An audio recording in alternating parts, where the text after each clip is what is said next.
कि आज का हमारा थॉट है, कठिन समय की चुनौती केवल धैर्य और हिम्मत से ही जीती जा सकती है। तो स्टूडेंट्स, क्योंकि अभी ये कठिन समय चल रहा है, तो इसमें अपनी पेशेंस को मत खोएं और इसको एक चुनौती मान करके जो है इसका सामना करें, तो ये समय भी निकल जाएगा और आप इससे पार पा जाएंगे। तो स्टूडेंट्स, आज जो हमारा चैप्टर है बिजनेस स्टडीज के अंतर्गत स्टाफिंग का हमारा लेसन है। स्टाफिंग क्या है इसके बारे में हम बात करेंगे, क्योंकि हमने मैनेजमेंट के ऑलरेडी 2 फंक्शंस, प्लानिंग और इसी तरह से ऑर्गेनाइजिंग को स्टडी किया है। ऑर्गेनाइजिंग और प्लानिंग जो है ऐसे फंक्शन है जो केवल पेपर वर्क है, यानी उनको हम पेपर पर करते हैं, लेकिन ये हमारा पेपर वर्क नहीं है, ये हमारा जो है पेपर वर्क से अलग वर्क है, यानी स्टाफिंग, यानी एक्चुअली ये आपका जो है ह्यूमन बीइंग से रिलेटेड फंक्शन है। तो स्टूडेंट, स्टाफिंग के अंतर्गत हम क्या करते हैं इसके बारे में हम बात करेंगे आपसे कि स्टाफिंग का मतलब appointing competent persons, appointing competent persons according to the importance of the post in the organization। यानी हमें क्या करना होता है कि जो पोस्ट और जो पर्सन है उसके बीच में जो है एक कंपीट करना होता है कि पोस्ट के अकॉर्डिंगली ही, यानी जो पोस्ट यानी है उसके अकॉर्डिंग क्वालिफिकेशन का जो पर्सन है उसको हमें अपॉइंट करना होता है स्टाफिंग के अंतर्गत। तो स्टूडेंट, स्टाफिंग का मीनिंग क्या है? देखिए कि staffing refers to filling and keeping filled the post with people, कि हमने पोस्ट को फिल भी करना है और उसको फिल रहने भी देना है। इसको हम क्या बोलते हैं? स्टाफिंग बोलते हैं। तो स्टूडेंट, स्टाफिंग के अंतर्गत एक्चुअली देखिए हमारा क्या क्या वर्क होता है कि हमें जो है सबसे पहले रिक्रूटमेंट करना होता है, यानी इसके अंतर्गत हमें रिक्रूटमेंट, सिलेक्शन, ट्रेनिंग, प्रमोशन और इसी तरह से ट्रांसफर ईटीसी करना होता है।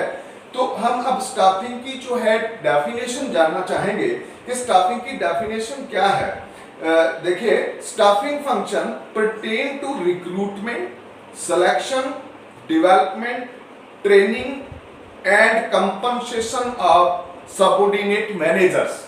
यानी इनका जो ये स्टाफिंग जो है इसके अंतर्गत recruitment, selection, development, training and compensation of subordinate manager, यानी जो एम्प्लॉइज है उनका ये किया जाता है।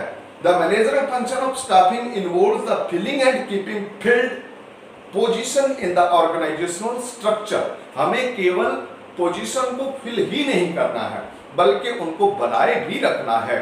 इन्फोसिस के जो आपके चेयरमैन थे, नारायण मूर्ति जो चेयरमैन है, उन्होंने कहा था एक बार कि our assets walk out of the door each evening, we have to make sure that they come back the next morning। It means ये यानी एक प्रकार से आपके स्टाफिंग के इम्पोर्टेंस को बताती है कि हमारे जो एसेट्स हैं वो हर शाम को क्या है कि डोर से बाहर चले जाए, तो हमें कुछ ऐसा करना है कि अगली मॉर्निंग में वो जो है दोबारा से आए। तो स्टूडेंट्स, जैसे कि हम बात करते हैं कि हमारे पास जो प्रोडक्शन के मीन्स होते हैं उसके अंदर 2 तरह के मीन्स होते हैं। एक होते हैं एक्टिव मीन्स या एक्टिव रिसोर्सेज और दूसरे होते हैं आपके पैसिव रिसोर्सेज। तो पैसिव रिसोर्सेज के अंदर तो मटेरियल आ जाता है, मशीन्स आ जाती हैं। तो और जो एक्टिव रिसोर्स है उसके अंतर्गत आपका क्या आता है, जो आपके पर्सन यानी पर्सनल्स यानी स्टाफ है वो आपके एक्टिव रिसोर्स में आता है। और बिना एक्टिव रिसोर्स के आप भी जानते हैं कि जो आपके पैसिव रिसोर्स है उनसे हम जो है प्रोडक्शन नहीं कर सकते हैं। तो हमें जब ये फंक्शन करना है, स्टाफिंग करना है, तो हमें बड़ा इसको ध्यान से करना है। अब हम बात करेंगे स्टाफिंग के बारे में कि देखिए कि स्टाफिंग के फीचर्स क्या है। तो स्टूडेंट्स, सबसे पहला फीचर जो स्टाफिंग का वो है कि रिलेटेड टू ह्यूमन बीइंग्स। देखिए, स्टाफिंग जो है ह्यूमन बीइंग से रिलेटेड है। मैंने अभी अभी आपको कहा था कि ये जो आपका है, आप जैसे प्लानिंग है या इसी तरह से जो आपका प्लानिंग के बाद आपका ऑर्गेनाइजिंग फंक्शन था, ये दोनों ही फंक्शन जो थे वो आपके पेपर वर्क थे। लेकिन जो स्टाफिंग है वो ह्यूमन बीइंग से रिलेटेड है। इसमें हमें वेरियस पोस्ट्स को पर्सन से फिल करना होता है। और ये आप भी जानते हैं कि ये जो पर्सन जो हम पोस्ट फिल करते हैं यही सारे जो वर्क है उसको कंप्लीट करती है। तो इसलिए इसके ये जो आपका है ये वर्क आपका ह्यूमन बीइंग से रिलेटेड है। और इसके बाद आपका सेपरेट मैनेजरल फंक्शन, जैसे कि हमने प्लानिंग, ऑर्गेनाइजिंग, डायरेक्टिंग या इसी तरह से कंट्रोलिंग हमारे अलग फंक्शन है, उसी तरह से स्टाफिंग भी एक सेपरेट फंक्शन है, किसी फंक्शन का पार्ट नहीं है। इसको हमें अलग से एक मेजर फंक्शन के रूप में जो है परफॉर्म करना होता है। और इसके बाद स्टूडेंट्स हम बात करेंगे कि essential at all managerial level. जैसे स्टाफिंग का जो फंक्शन है, ये नहीं कि स्टाफिंग जो है कोई एक लेवल के अंदर की जाती है, ऐसा नहीं है। 3 लेवल्स होते हैं मैनेजमेंट के, जैसे आपका टॉप लेवल, मिडल लेवल और लोअर लेवल। स्टाफिंग हर लेवल के अंतर्गत की जाती है। स्टाफिंग एक ऐसा फंक्शन है जो हर लेवल के अंदर परफॉर्म किया जाता है, चाहे वो आपके टॉप लेवल मैनेजर्स को आपने क्या सिलेक्ट करना हो, या इसी तरह से जो है आपके मिडिल लेवल के अंतर्गत हमें सेलेक्ट करना हो, या हमें जो है सिंपल एम्प्लॉइज यानी वर्कर्स को फिल करना हो, सभी जो है लेवल्स पर ये फंक्शन परफॉर्म किया जाता है। इसके बाद कहता है कि रिलेटेड टू सोशल रिस्पॉन्सिबिलिटी। देखिए आपको मैंने अभी थोड़ी देर पहले कहा था कि staffing deals with human beings, और आप जानते हैं कि man is a social animal.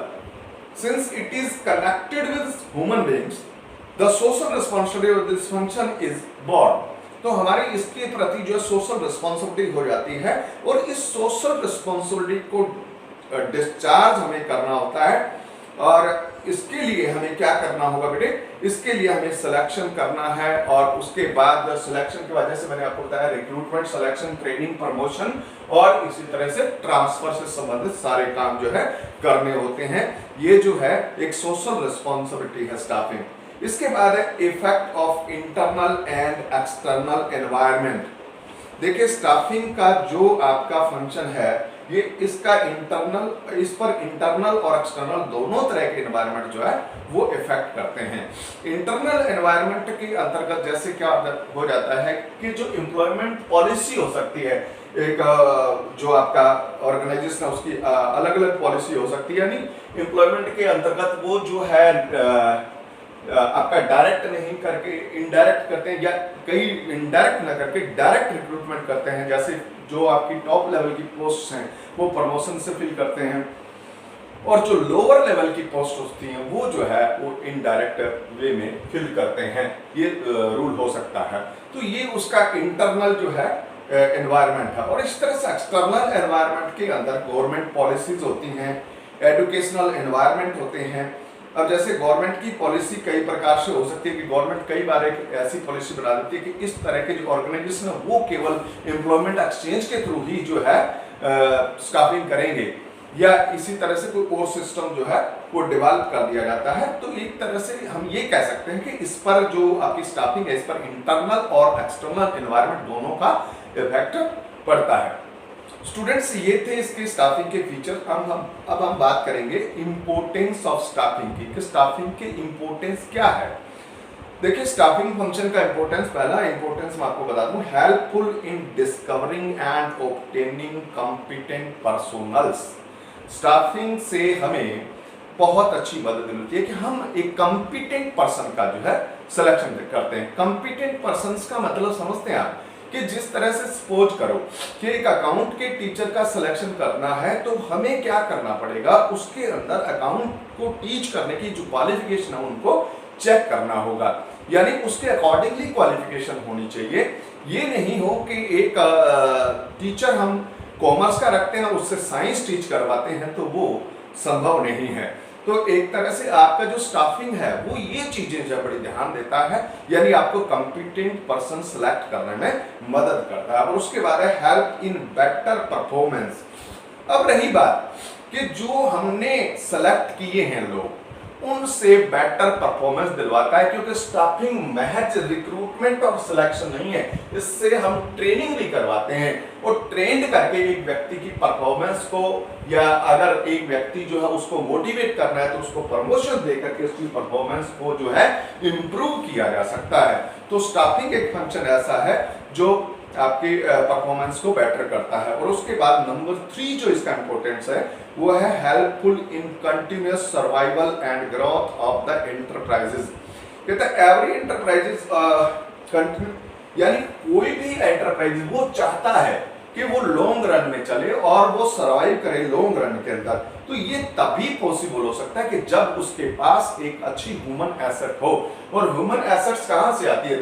Human asset जो स्टाफिंग के द्वारा आती है, क्योंकि स्टाफिंग के अंतर्गत हम कंपिटेंट पर्संस को सेलेक्ट करते हैं और वो कंपिटेंट पर्सन ही आगे आपके ऑर्गेनाइजेशन को ग्रो करवाते हैं और वो जो है सर्वाइव रहता है। इसके बाद नंबर 4 इसका जो है आपका इंपॉर्टेंस है वो helpful in optimum utilisation of the human resource. तो स्टूडेंट्स देखिएगा कि हमारे पास जो ह्यूमन रिसोर्स हमने स्टाफिंग के द्वारा यानी रिक्रूटमेंट सिलेक्शन वगैरह किया है उससे हम क्या करेंगे, उसका सही ढंग से यूटिलाइजेशन करेंगे। यूटिलाइजेशन जो है देखिए मैंने आपको बताया था कि जब हम ऑप्टिमम यूटिलाइजेशन तभी संभव है जब हम पोस्ट के अकॉर्डिंगली पर्सन को सिलेक्ट करेंगे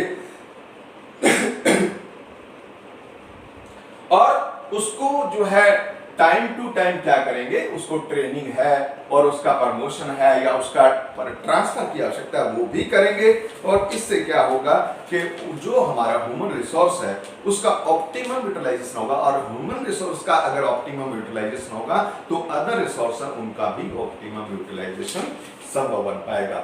इसके बाद है helpful in improving job satisfaction and moral of employees. देखिए स्टाफिंग के अंतर्गत क्या होता है कि हम ह्यूमन बीइंग के बिहेवियर को भी स्टडी करते हैं और जैसा कि मैंने आपको बताया था कि उसको ट्रेनिंग दे करके, उसको प्रमोशन दे करके और उसको टाइम टू टाइम इंसेंटिव्स वगैरह दे करके हम क्या करते हैं, उसकी परफॉर्मेंस को सुधार करते हैं। और जब एक व्यक्ति की परफॉर्मेंस में सुधार होता है तो वो अपनी जॉब से सेटिस्फाई होता है और जब कोई व्यक्ति अपनी जॉब से सेटिस्फाई होता है उसका मोरल हमेशा ही ऊंचा होता है। तो स्टाफिंग एक ऐसा फंक्शन है जो इस तरह की जो है सिचुएशन प्रोवाइड करता है जो आपकी ह्यूमन एसेट है उसको, ताकि वो जो है अपने मोरल को, अपने सेटिस्फैक्शन को इंक्रीज कर सके और जब मोरल और सेटिस्फैक्शन इंक्रीज होगा तो वो अपने ऑर्गेनाइजेशन के लिए बेस्ट वर्क करेगा। तो स्टूडेंट्स इसके यानी ये सभी पॉइंट्स पढ़ने के बाद हमें पता लगता है कि स्टाफिंग जो है एक बहुत ही इंपॉर्टेंट फंक्शन है। तो आज स्टूडेंट्स हम इतना ही करेंगे और देखिए इन सभी चीजों को आपने बड़े अच्छी तरह से स्टडी करना है और उसके बाद जैसा कि नोट्स भी तैयार करने हैं। Okay, all the best.